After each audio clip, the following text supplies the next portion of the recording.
What's up, America? I'm Danny T. I'm Killer Klein. We're just asking questions. So we got a pretty crazy story for you guys today. It's the Battle of Athens. Nobody knows about this one. Some people call it the Battle of the Ballads. Yeah, it's a great story. World War II vets come home.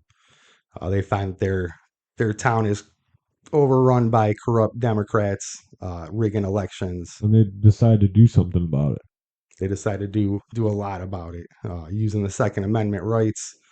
Little 1776 it. all over Athens, Tennessee. The Second Amendment is the most important amendment because it protects all of them. I believe that too, Mike. That's what our founding fathers planned it for. Yes. Now, our story starts with a man named Edward Crump. Uh, Eddie Crump was a Democrat. He was the mayor of Memphis from 1910 to 1915, and for a short time in the 40s. He's the root of all this corruption. He really, really is. A little fun fact about him is he sponsored every winning mayor from 1915 to 1954 in the area. Probably his buddies. Yes. He got his political ties started in 1901, just rubbing elbows, meeting different Democrats in the area and making friends for the future. Yeah, like a crime syndicate. Yes. He was also the Shelby County treasurer from 1917 to 1923. And he was snuggling up to Roosevelt as well. Yes. Now, he stayed low for a while after his treasury and mayoral run. He just laid low, supporting other Democrats running. Like I said, he picked the winner for a very long time of these guys. But he stayed low, just supporting these guys until he ran for U.S. representative in 1930, and he was in office from 1931 to 1935. He was also named Democratic National Committee from 1936 to 1945, and he liked to turn a blind eye to gambling, bootlegging, all kinds of corrupt activity going on under Yeah, his very watch. convenient. Very, very, very convenient. Now, Crump liked to bully around the Republicans at the time. They weren't as strong as they are now. They weren't really as much of a competitor to the strong, corrupt Democrats at the time. Well, he had a whole market. He had all of Tennessee taken over, so they couldn't do anything. Yeah, they couldn't do much. I mean, he ran the police, all that. There was a man named J.B. Martin. In 1940, he became chairman of the Republican Party. He was a drugstore owner. He was a dentist, just a businessman all around. He was a Republican Party activist. He was the owner of the Memphis Red Sox, which was a Negro League baseball team, and they were one of the few teams with an actual stadium at the time, which was a big deal. Um, All around normal American dream guy. yeah. Now, Martin was forced to leave town due to harassment from Crump. Um, Crump would set up deputies outside of his stores, outside of his businesses. They'd shake down patrons going in and out. They'd Uh, search them when they came in and when they came out. yes, he'd get people for public intox, even if you weren't drinking. Anything to get you in court, paying court fees, paying tickets. It's kind of how they made their money, how they bullied people around. And the deputies made all their money because they get a kickback, a commission from it, about approximately $50. But it was directly that goes directly to them, so they're gonna try and trump up charges. They would tell people they're drunk and they're not. Yes. Now, as I said, Martin was run out of town. He came back to watch a baseball game in 1943. He was arrested and forced to leave town again.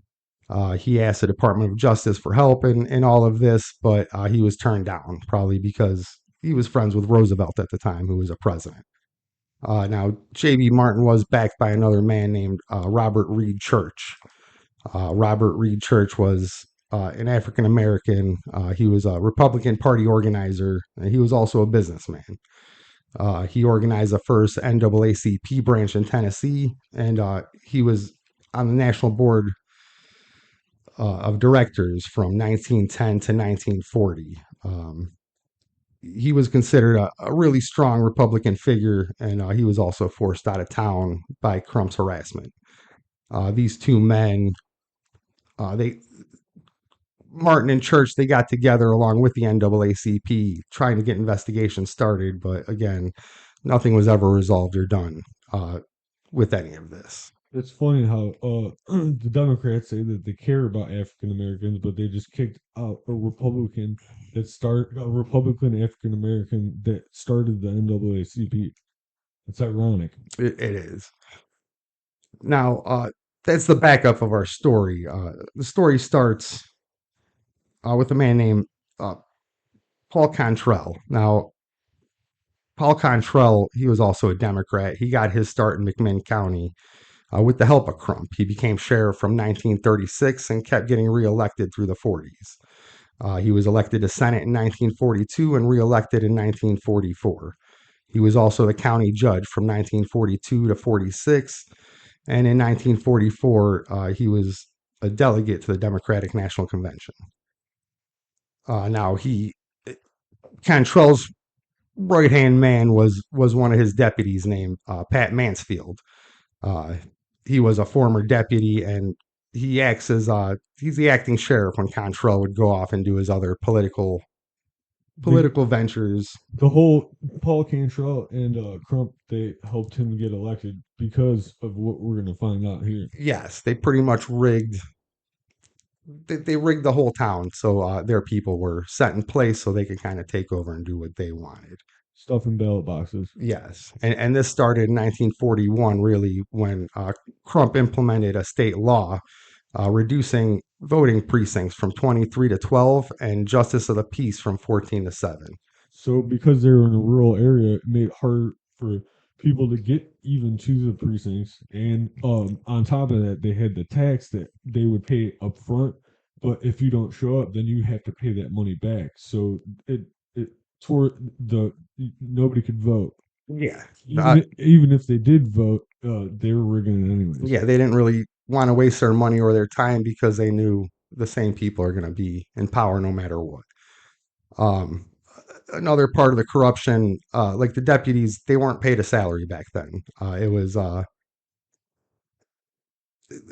a fee system. So lots of public and tax fees were used from 1936 to 1946. $300,000 in fees were accumulated, which in today's money it's over $6 million. Yeah, the deputies would get a $50 fee, which was a lot of money back then.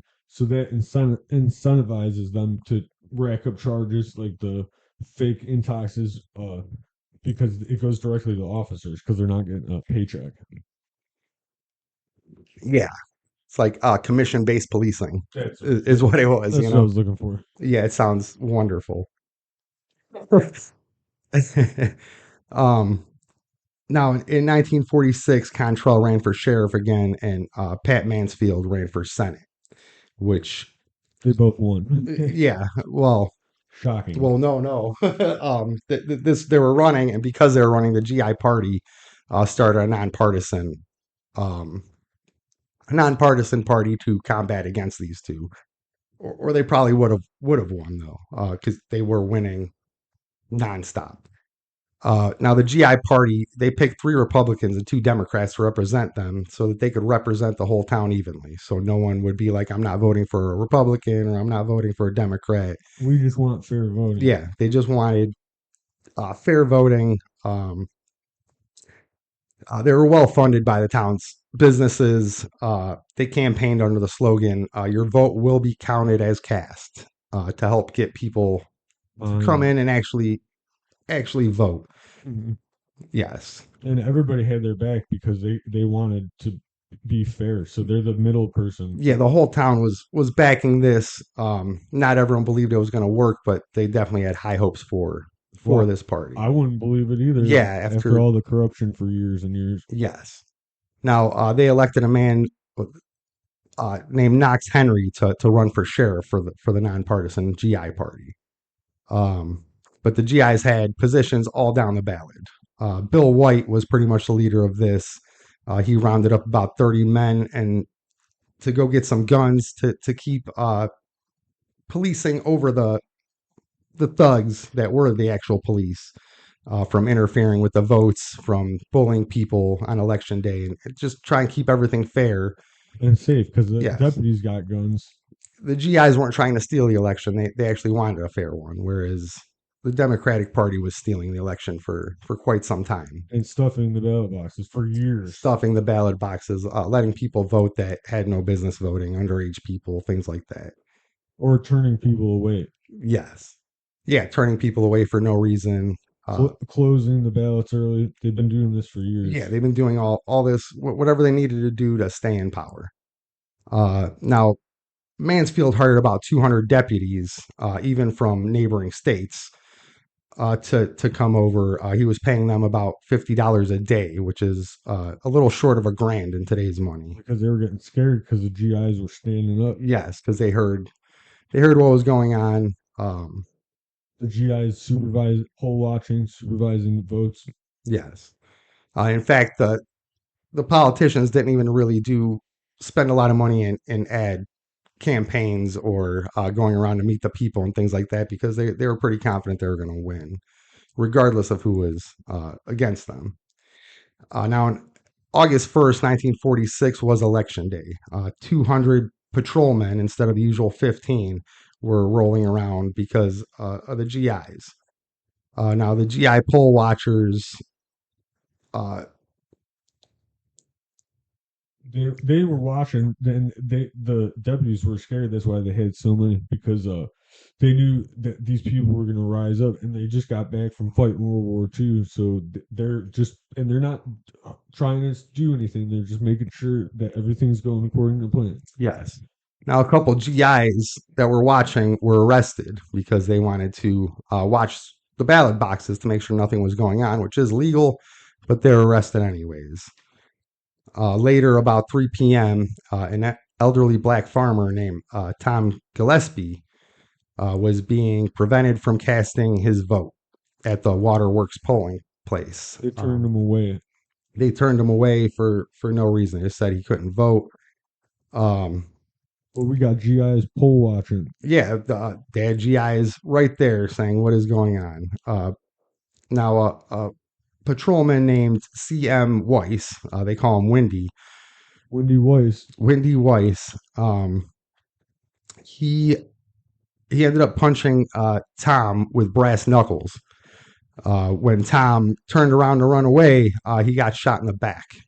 Tom survived, but Good policing, shooting people in the yeah, back. great policing. But he was not able to cast his vote. He ended up going to the hospital. Uh, That's what kicked off the whole Battle of Athens. yes, that's what. Everybody freaked out, and then now it's on. Yes, some GIs they met at a place called the LL Schaefer's store.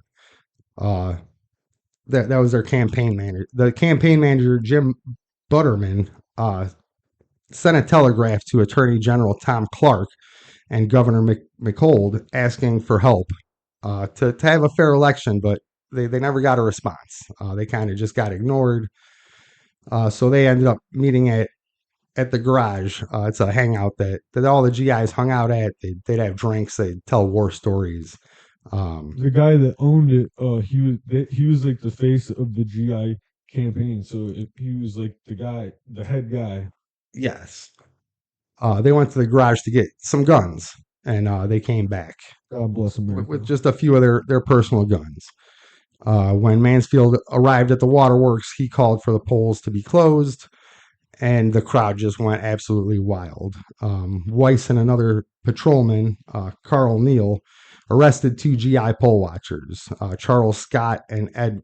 Oh man, I can't read that.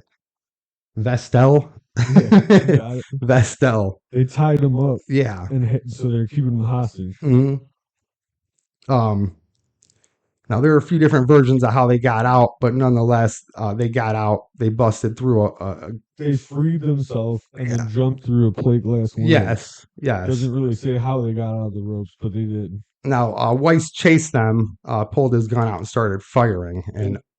And this goes back and forth because the deputies take hostages and then the GIs take hostages and back and forth. Yes, someone in the crowd yelled, "Let's go get our guns." God bless America. They headed back to the garage. Deputy Chief Bo Dunn grabbed some deputies and the ballot boxes, and they went into the jail to hide out in the safety of the walls there. Two other deputies were sent to arrest Scott and Vestal. Their fortress, their hideout. Yeah, to the hideout. The deputies were disarmed and detained by Yeah, the GIs. they beat the shit out of them. Yeah, they beat the crap out of them, tied them up.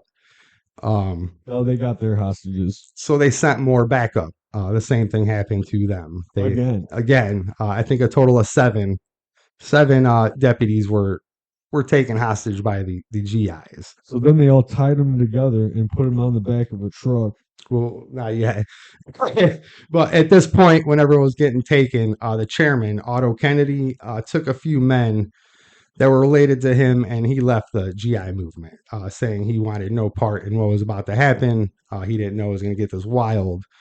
You can't blame him. It's escalating. Yeah, he is a politician nonetheless, and he was like, you know what, I'm out. Hear no evil, speak no evil. Yeah. I don't even know what's going on.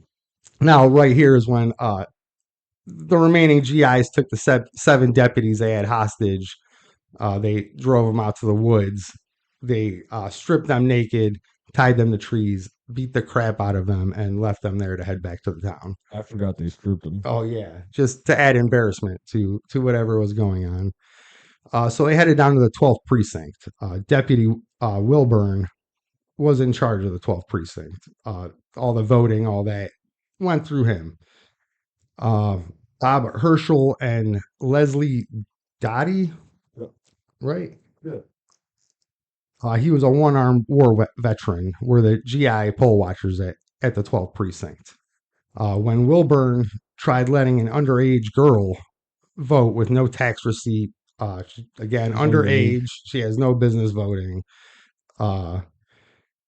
Harold grabbed Wilburn's wrist, trying to prevent him from dropping the ballot in the box. You're not stuffing these boxes. Yeah, you're not stuffing this.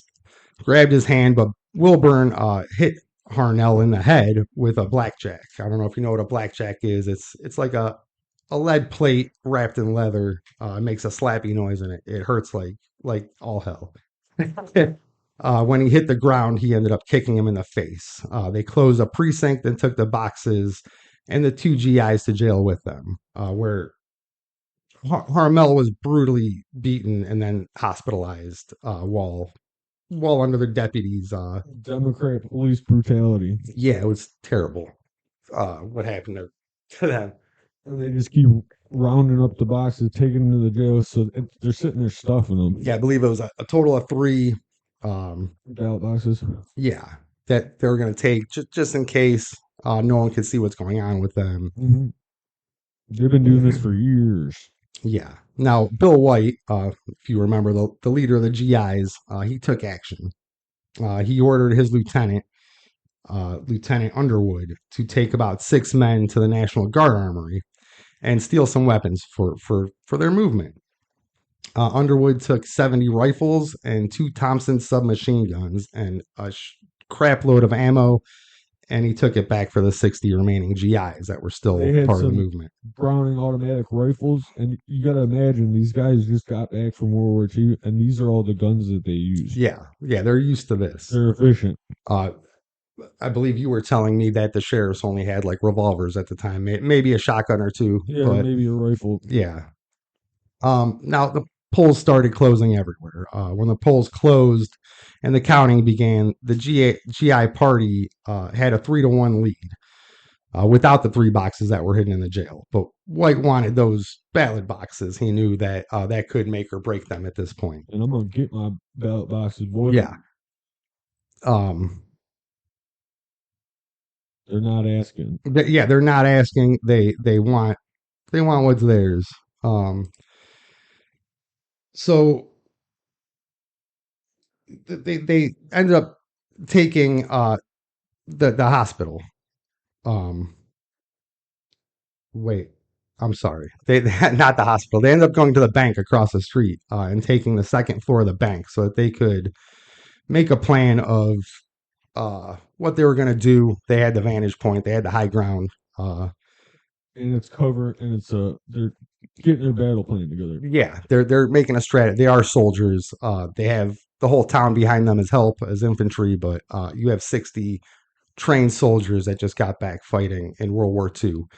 And these weren't just you not take away from other military, but they weren't just mechanics. These were guys on out there literally taking Nazis out and fighting for the world.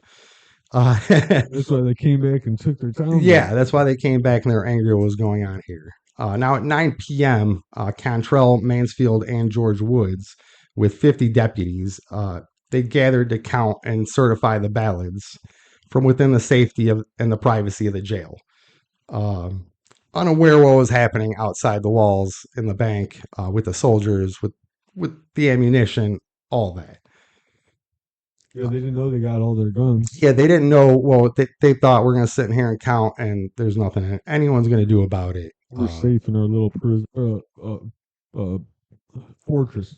Yeah.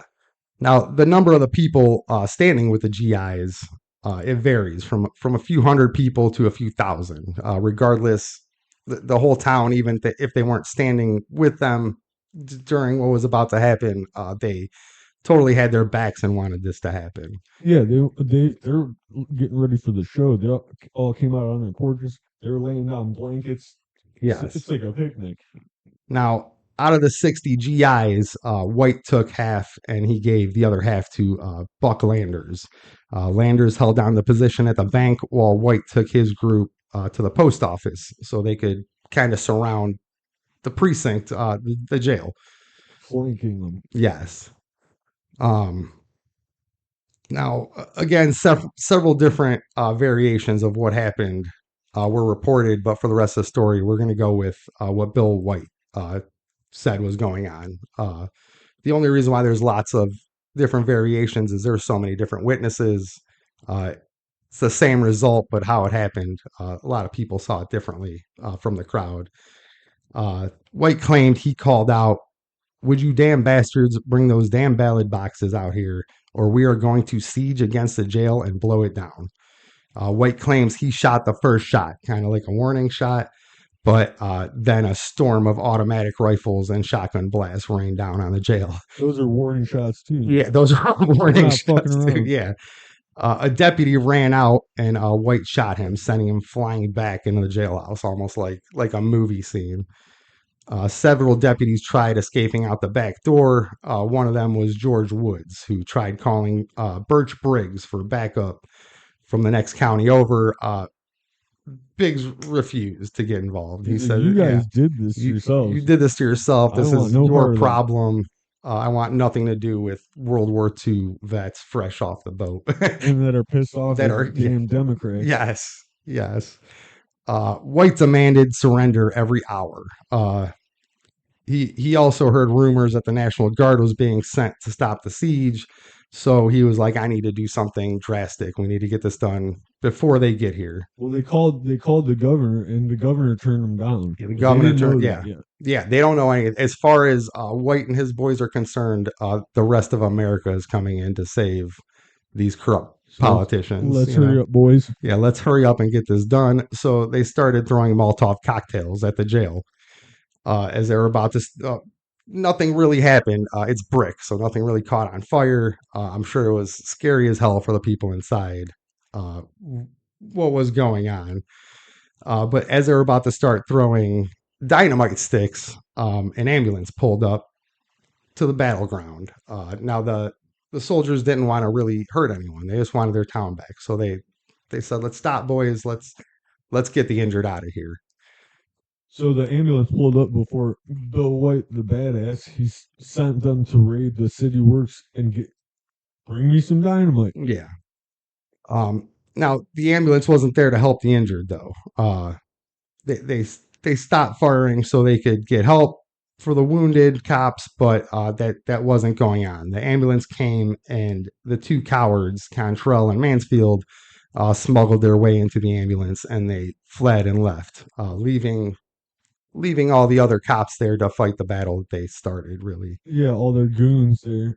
None of the cops knew that they left either. They took off everyone was still there fighting, and the leaders of it were gone.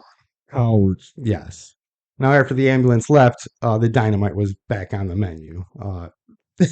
They tried throwing they threw a few sticks. It didn't really make it over. They started tying them together and throwing them, blowing up cop cars, blowing like They blew up the sheriff's Mansfield's yes, car. It flipped over, and then they just were chucking dynamite. yeah, It's more of a scare tactic, actually. yeah, Shock and awe.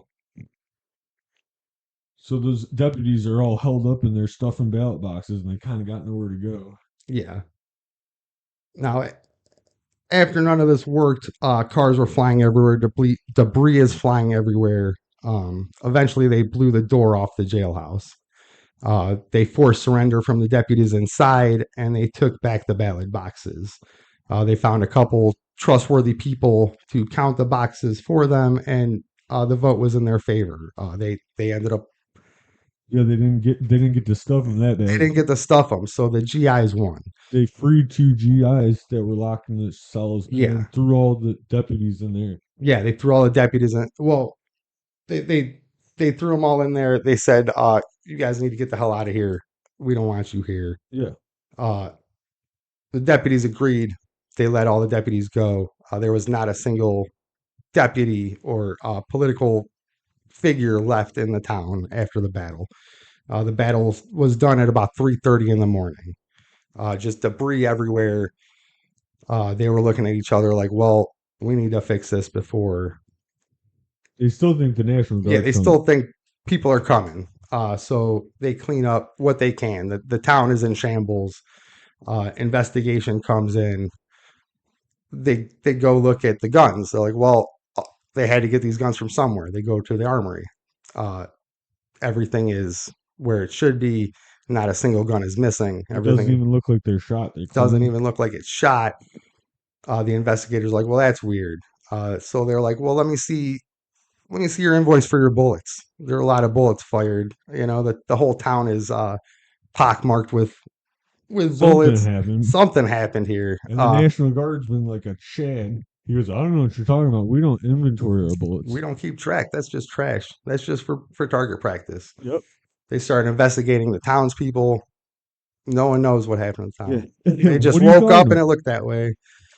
So they ended up winning for a short period of time. Eventually, it did go back to normal. Normal governing officials took over, but They were still worried though, because they knew that they could get in trouble, and they yeah, still thought that the National Guard was going to come in and take them out. yeah, it took them days to realize that they're in the clear. They were doing patrols, like because they're soldiers, obviously. Yeah. They had people spread out, circling the town, making sure that nobody came in.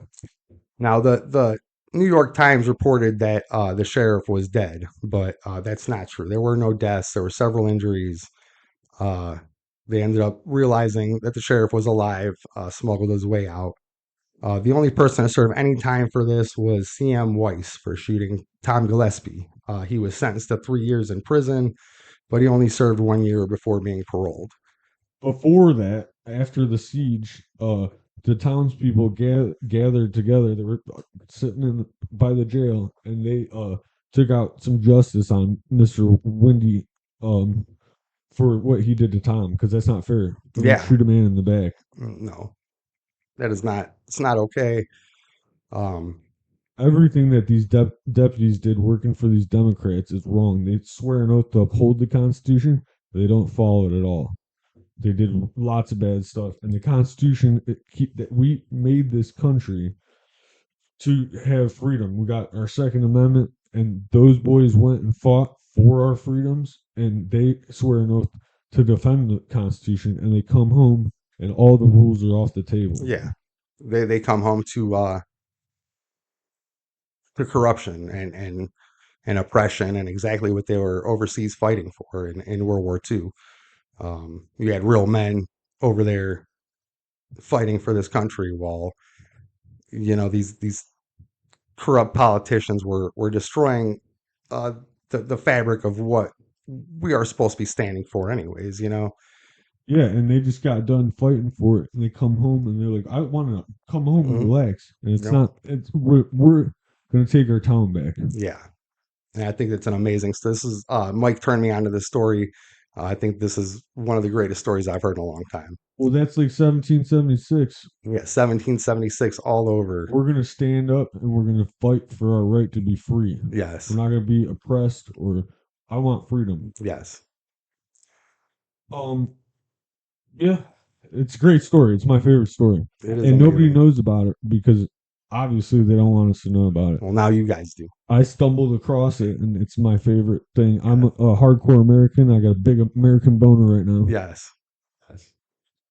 Well, that's been our show. I hope you like the things we talk about on here. If you do, give the channel a like, share, and subscribe. And I'll see you later, America. God bless America.